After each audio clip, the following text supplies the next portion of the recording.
Yeah, still seeding. Still the 28th. We're still going. It is like 10:30 in the morning. Hey, that's a lot better than 2:30 in the morning.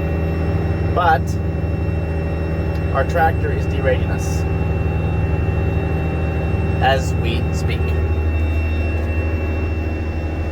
Remember that DEF emission code? Well, we were at closer to 5 miles an hour, and now we are basically fully derated. It is going to stop us here, so hold on. I guess that's it.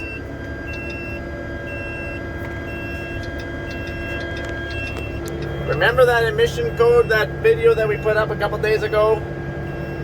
And remember when the tech cannot override it because there is no override?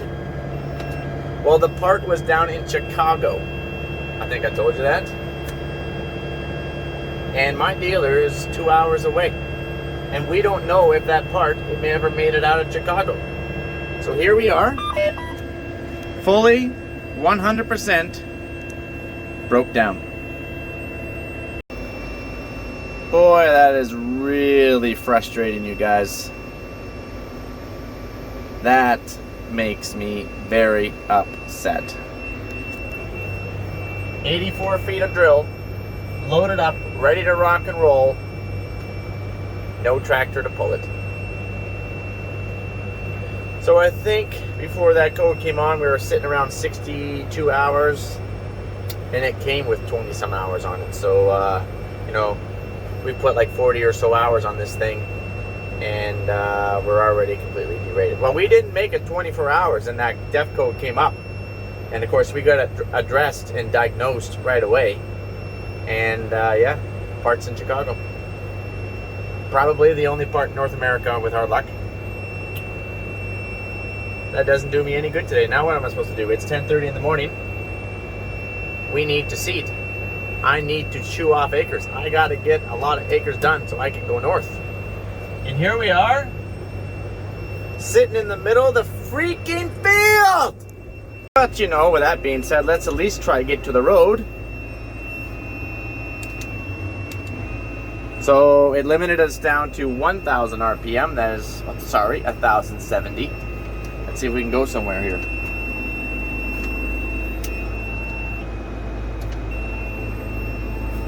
Would you look at that? I can't even move. It didn't even derate us. It didn't even derate us with enough power to move ourselves. We're like a fish out of water here. Can't even get the thing to move. Come on, Bessie. Come on. Come on, Bessie. Come on, Bessie. It looks like we're going to do a cold restart here. And when I say cold restart, I mean hot restart. Goodbye.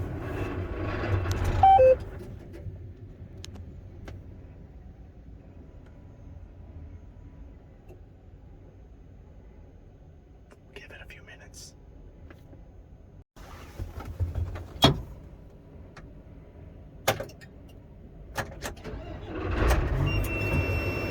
Well, looks like that failed. Come on. Come on, move. Move. Oh no. We're dead.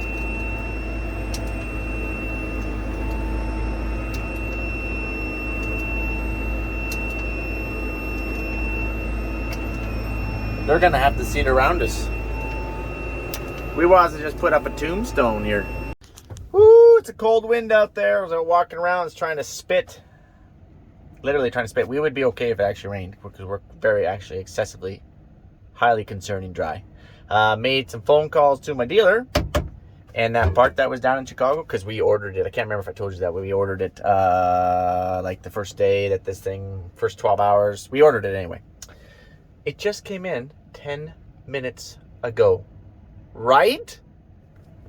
Right? So, Hunter, he's an awesome guy. He is on his way down here right now to get us going. It's still going to be a couple hours because they're a couple hours from here. So I'm just going to sit tight kick back and relax. Realistically not. I'm waiting for my pickup to show up here. I gotta go check out some fields ahead of the sprayer, so I want to do something. All right, update. We're here working on it. This is our sensor. Pretty large. I thought it was gonna be like some little small dinky sensor, but that's a pretty good size sensor. So that is what we have to get installed.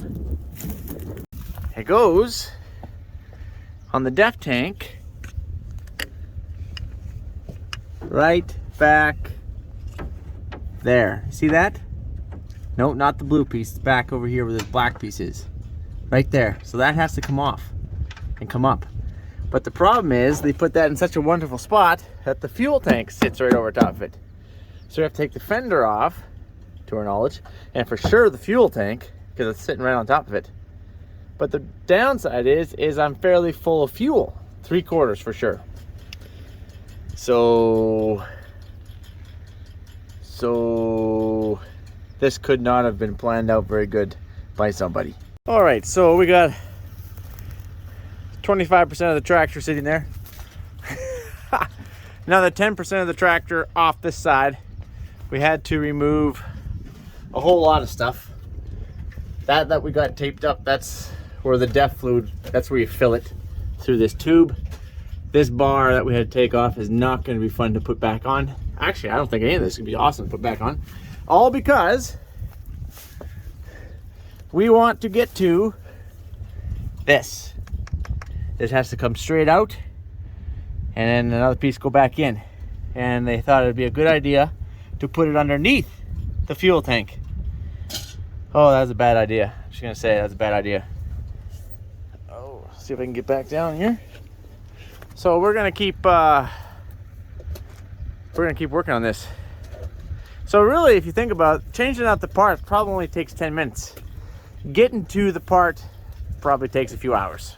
So we as in, not me as an hunter, because I can't do anything, but got that puppy in there. Seriously, it only took him like 15 minutes to put this piece in. And a lot longer than that to get to it. And if you're wondering what the heck we actually took out of that tank, we as in, not me, is this. Not just a little wee sensor. So, do believe, ouch, try not to pinch my fingers here, that this here, let me zoom in on this just a little bit, is actually the def quality sensor right in here. This little black piece of plastic. But to change that, you got to replace this whole thing. And so that's the reason why you have to pull the fuel tank out, because this thing is like 3 feet long. And you have to pull it straight up, obviously, and the fuel tank's in the way. But anyways, got it changed. Now the fun begins to try to get it all put back together, because we were just like taking stuff off, like, we got to take this off, let's take this off, let's take this off, we got to get this off, because there's fuel in that tank. That thing is not easy to lift when there's fuel in the tank. So short of actually pumping it off so that way you could easily lift it, we just kind of had to shimmy it off, because then the fuel ran down here. So okay, we got to get out. And that's a wrap. We got this back on, we got the tank back on, we put this bar back on, we took this whole stainless, well, not stainless steel, this steel insert, that had to come off, this all had to come off. Then there's a bar that goes all the way down there, that all had to come off. We got it all, oh sorry, we got it all back on. And again, all because it's deep tucked in right in there. Thank goodness I was not plump full. If you were plump full of fuel, you would have to pump it out, I guess, at the end of the day. So we're back going. He cleared the codes. We're going seating again. Woo! Woo! All right, guys. There's no codes. We're literally just doing a loop from where we stopped, because anytime you stop the drill, you always got to do a loop again. Hopefully we fixed our problem. But we did lose 3 or 4 hours. That is nearly 200 acres of crop that I could have had planted. And away we go.